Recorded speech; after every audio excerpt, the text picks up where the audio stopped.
On this episode of HealthLine, we learn more about a type of blood cancer that's more common than you might think. It's myeloma or multiple myeloma. Although it's incurable, there are treatments which give patients a better chance for a longer, healthier life. We'll talk to the regional director of a myeloma support group who took care of her husband after he was diagnosed, and a survivor about her diagnosis and road to recovery.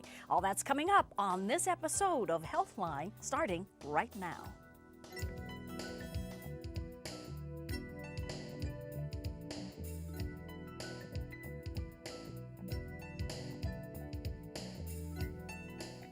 And welcome to HealthLine, everyone. I'm Lyn Vaughn. You might not have even heard of myeloma, so today we'll discuss the warning signs of this blood cancer and learn about resources available for those who are diagnosed.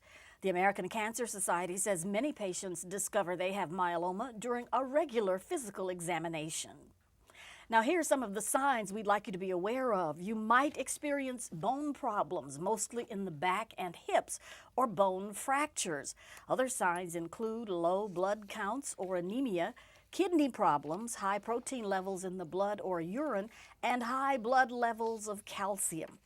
Nobody knows what causes myeloma, but the National Cancer Institute lists those at higher risk as middle-aged or older adults, African Americans, males, and those exposed to radiation or certain chemicals.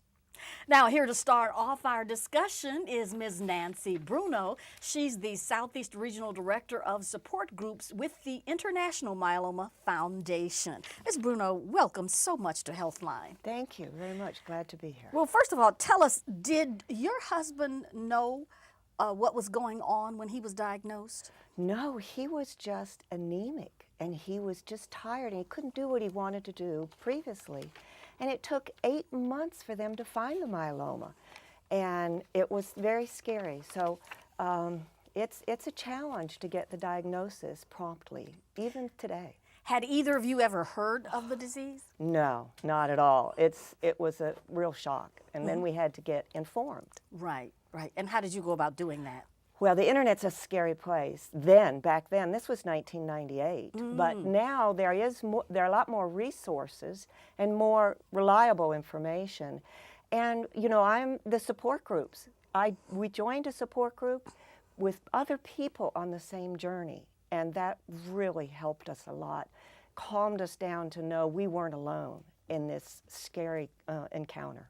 Now, once you learned what it actually was, how did he react to the disease? In other words, how did it manifest itself as it progressed? Well, he had a special case that had no detection. It didn't have bone involvement, or his kidneys were just fine, so it was harder to detect. But he just sometimes couldn't even hardly get out of bed. So we went to a hematologist to treat the anemia, and they found the cancer and through a lot of testing. And then we had to figure out what the line of treatment was. And what was the line of treatment for him? Well, it's pretty scary, the stem cell transplant, and there weren't many treatments back then. And we had to really think it through and research before we'd take the hit of a real hard hit of chemo, and then to come back from that. It's such an emotional roller coaster. Oh, I can imagine. It's an emotional roller coaster. And what was your role during all of this? Well, that's the part, is that the caregiver has to do the research and the information. And to get reliable information, it just kind of gives you a little more confidence that you know what you're dealing with and what you're going into, and how to make decisions with the healthcare team. So it's a team. It's the doctors and nurses, it's the patient, and the caregiver. The notebook, taking notes, the trusty notebook. Taking notes from the doctors, from the internet, questions, having all, you know, like a journal of symptoms and what you want to ask and what's happened since the last doctor's visit. It's a team journey. So now you are in the process, or it's your duty now to help others. So how are you helping others in support groups? Well, I was able to take over the lead of the Atlanta support group, and after my husband passed, the regional director retired, I now have 30 support groups. Wow. And I can spread the good news of all the new drugs. It's just, back then, it was you know, you had 1 or 2 years to live, and it was day-to-day survival. Now when people are diagnosed up to 10 years or more, quality of life issues, new drugs that are just, you can go back to work, you can have a normal life. Well, I can hear the optimism in your voice now. How many support groups are available to people in the metro Atlanta area? There's 2 groups here in Atlanta. There's a north side and a south side. So the south side meets the 4th Saturday of each month down at Macy's Greenbrier at 10 o'clock. As soon as the store opens, we're at that door. And the north side meets at 11 o'clock on the 1st Saturday of each month. And we're up at Briarcliff United Methodist on Showerford and Briarcliff. So we bring people together to stay educated, to stay up to date. So you can have a conversation with your doctor at a higher level, and you know what's going on, and it's a joint decision. I don't want to put you on the spot and have you reciting medical information, but how has the treatment changed from the time that your husband contracted the disease until now? What are some of the new treatments that are available? Well, some of the new ones, there's the Revlimid and Velcade that are nearly 100% effective. For newly diagnosed, it can get the disease under control before it damages the kidneys and the bones and really makes a mess. And now, just approved last November, were 3 new drugs in 1 month, and it's the biologic agents that help the immune system fight, similar to what Jimmy Carter had, where the immune system can attack the cancer and get it under control. And it's not chemo that attacks everything. It's going very specific, targeted treatment. That's really exciting. And of course, that would make the patient less impacted and tired. I mean, my husband went through chemo for another type of cancer, and it just wears you out. It wears you out, literally. So to target it would make it so much easier on the patient, wouldn't it? And the doctor says the biologic agents are not chemo. They're, you know, they're something that's, you know, they're immunotherapy. They're using your immune system, and they're not attacking just everything. So it's exciting good news. But that puts a responsibility on the caregiver to collect the information in your notebook, understand what's available, what's approved, what the options are, get your resources. Myeloma.org, Cancer Society, all the support groups are the best place. Patients and caregivers and support group, patients have better outcomes because they know what's going on and they're calmer. Awesome, awesome. What would you like for people to remember or know first and then remember about myeloma? Myeloma is tricky. You gave some of the symptoms, and those are symptoms of other diseases. So for people's health care, for your best health interest and to be your own best advocate, get answers. It might not be myeloma, but you know something's not right. So get answers and work with your doctor and your team and get answers. And then get information. Be your own best advocate. All righty. Well, they certainly have a great advocate in you as the head of the support groups in the Atlanta metro area. Tell me your final thoughts, Nancy, on this. The support groups are important, and we're here because of Lonnie Ward, a veteran who was very active in the Southside support group, and he, through his contacts, enabled us to spread the word. So that's what we're here, to raise awareness about myeloma and take action to inform people. All right. Well, thank you. I hope we've done a good job of that In this segment. Thank you so much for being with us.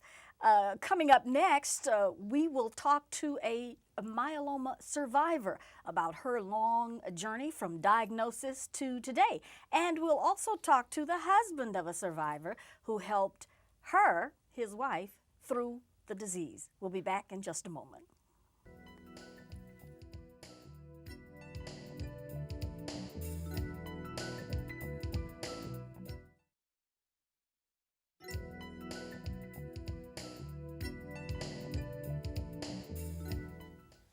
And welcome back to HealthLine here on FGTV.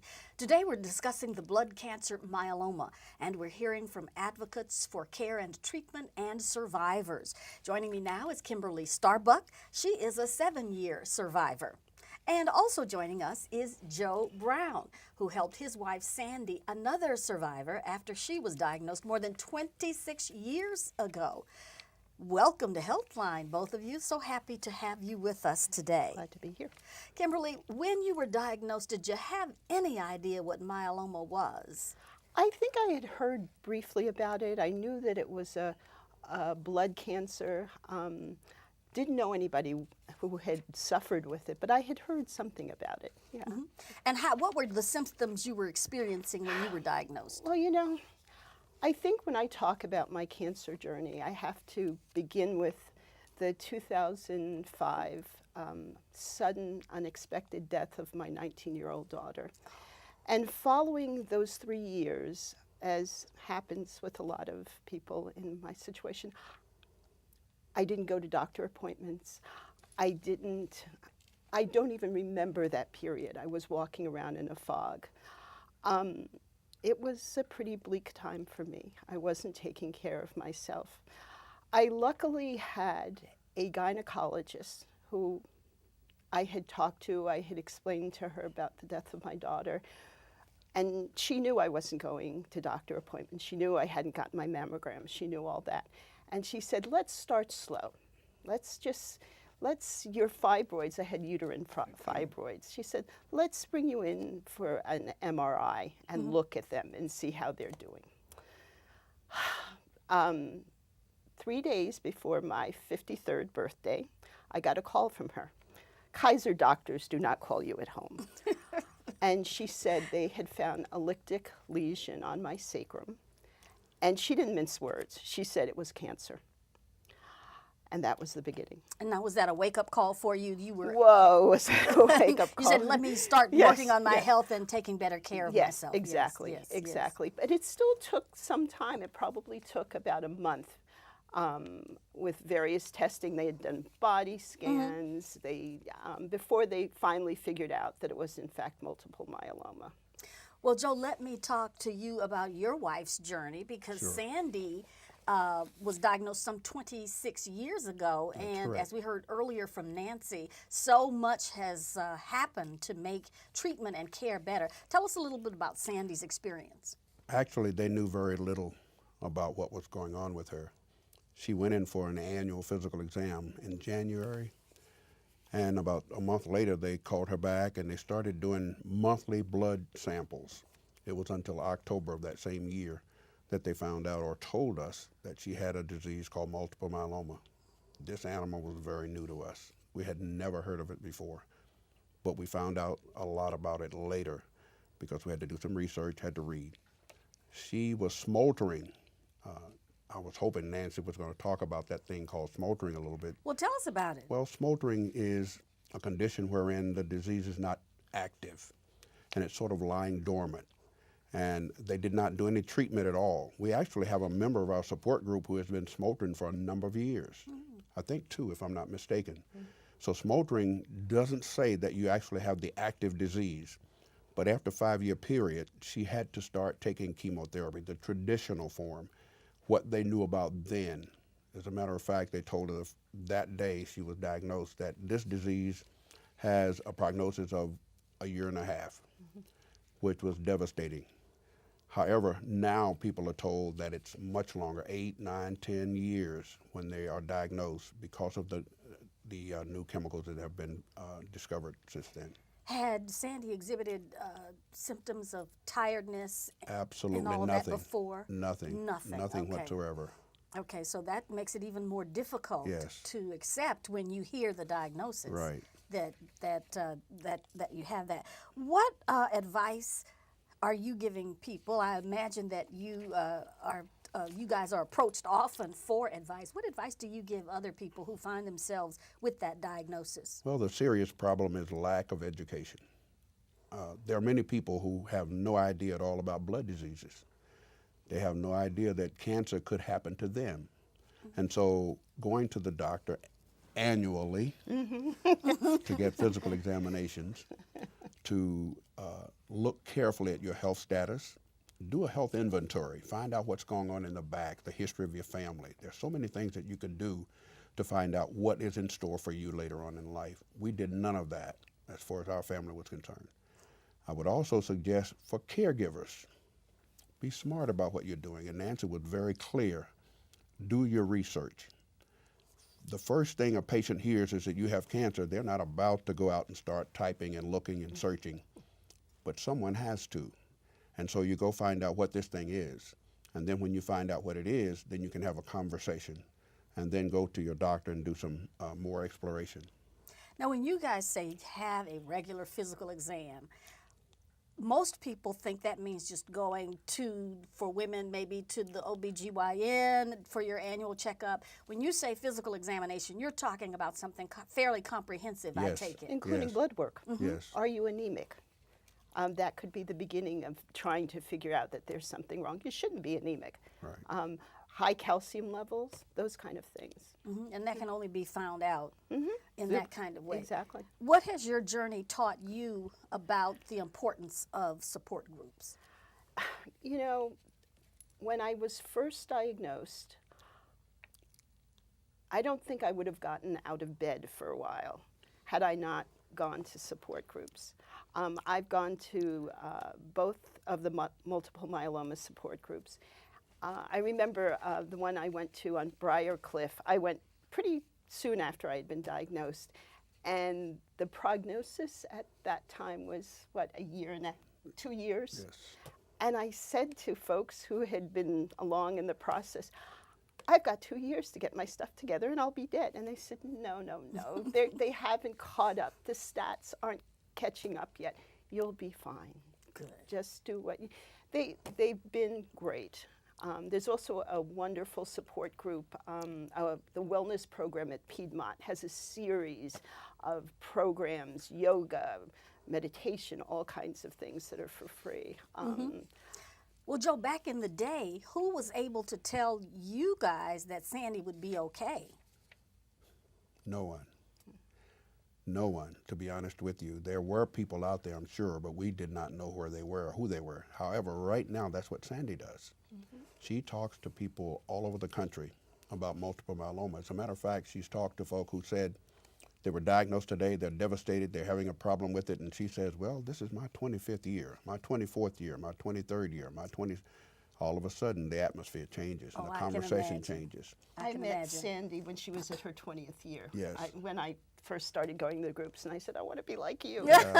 Oh, that is wonderful. So she is certainly what we call a role model, a She's real role one. model. She is, And by the way, I also want to mention that March is the Myeloma Awareness Month.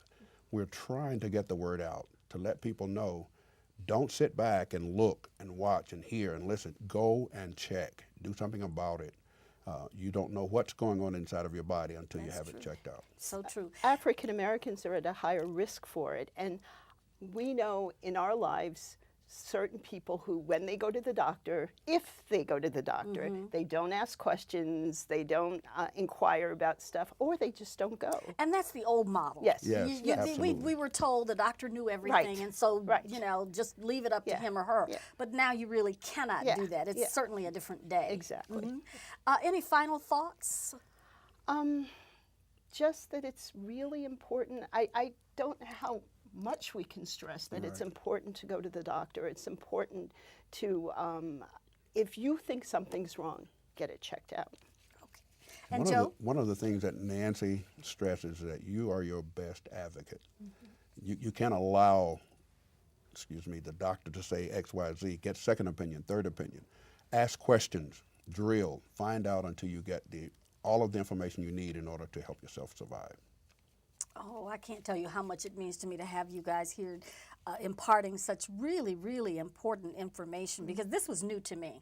I had not heard of this, and so I said, well, I've got some research to do. So I'm certainly happy to have this firsthand information from the two of you. Thank you so much. Thank you for having us. Okay, well, we'll be back right after this.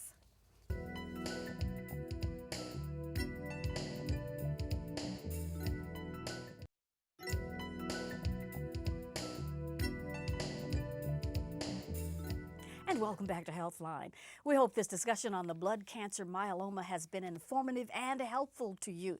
Certainly has been to me. I learned a lot about a topic I knew nothing about. And remember, a routine physical examination can be the key to early diagnosis. And of course, early diagnosis means early treatment. Now, there are support groups available in our area. Here's one on the north side of town. It's the myeloma support group that meets at the Briarcliff United Methodist Church on Briarcliff Road. And the south side Atlanta Multiple Myeloma Support Group meets the fourth Saturday of the month at 10 at Greenbrier Mall. So if you or someone you know has been diagnosed with myeloma, visit the Atlanta Multiple Myeloma Support Group's webpage. That's mmsg.org. And the numbers to call are listed right there on the page. Thank you so much for watching. We will see you next time on HealthLine.